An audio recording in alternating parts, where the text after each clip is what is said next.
This is a podcast from the Business Times. Good morning. It's Tuesday, August 18th, 2026. From the Business Times news desk, here are your headlines. What you need to know. Iran says it is moving fully offensive as negotiations with the United States to end the conflict reach a stalemate. U.S. President Donald Trump has once again called for Iran to surrender, and also said Iran was not prepared to accept the terms he believes are needed to end the war. The U.S.-Iran 60-day ceasefire deal, agreed on June 17th, expires today as Washington has ruled out extending the agreement. And late-night liquor sales in Boat Quay and Clarke, as well as the weekend car-free zone at Circular Road, will be retained following positive results from a year-long trial.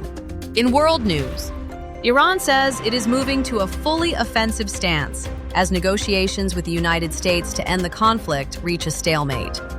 A senior Iranian official has also warned that Tehran could escalate military tensions around the Strait of Hormuz, a critical maritime choke point, and launch an attack to break the U.S. naval blockade. The official said Iran will do so if the U.S. fails to deliver on an interim peace agreement in the coming weeks. This comes as efforts to restart peace talks and resume oil tanker traffic through the strait have stalled, amid U.S. President Donald Trump's calls for Iran to surrender, saying the U.S. military campaign had one objective: to prevent Tehran from obtaining a nuclear weapon.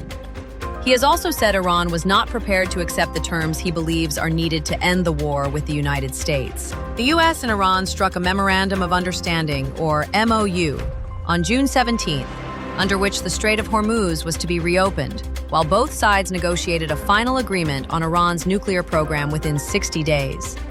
That deadline is due to expire today.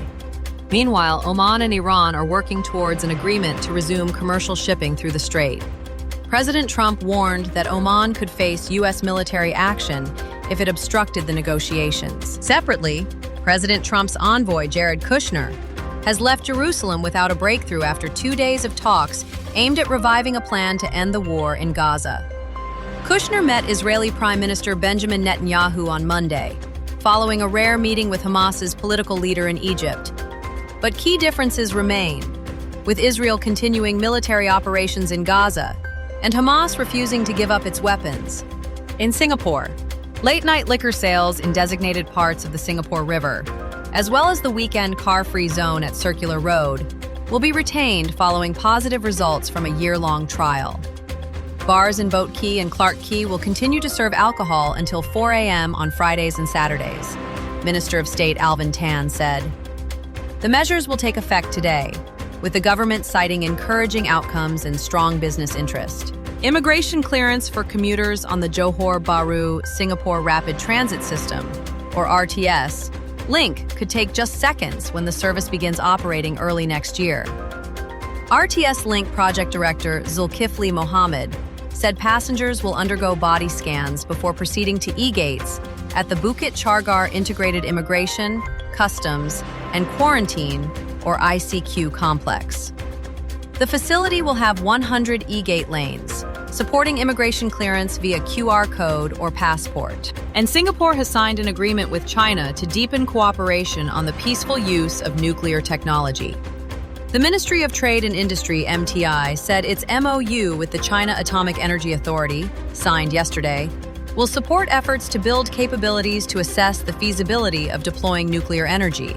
In the region, Taiwan is stepping up efforts to bolster its defenses, with President Lai Ching-te announcing plans for record military spending next year. Lai said the increase should be viewed as an investment in peace. Taiwan's cabinet will unveil the 2027 budget this Thursday, with defense spending expected to exceed $31.40 billion for the first time. In companies and markets, U.S. 30-year Treasury yields have climbed to their highest level in almost 20 years, while gold prices continue to rise as investors grew increasingly concerned about government spending and expectations for further U.S. interest rate hikes weakened. And the stocks we're watching include Elite UK REIT, Koch Brothers Eco Engineering, and SIA, after the airline group announced that its passenger traffic increased 2.6% year-on-year in July. SIA and Scoot carried a combined 3.7 million passengers, 4% more than the year-ago period. For updates throughout your day, visit bt.sg. And don't forget to check in with our daily wrap podcast, Market Focus Daily, at 6 this evening. This is a podcast by the Business Times. Find more BT podcasts at businesstimes.com.sg/podcasts or wherever you get your podcasts.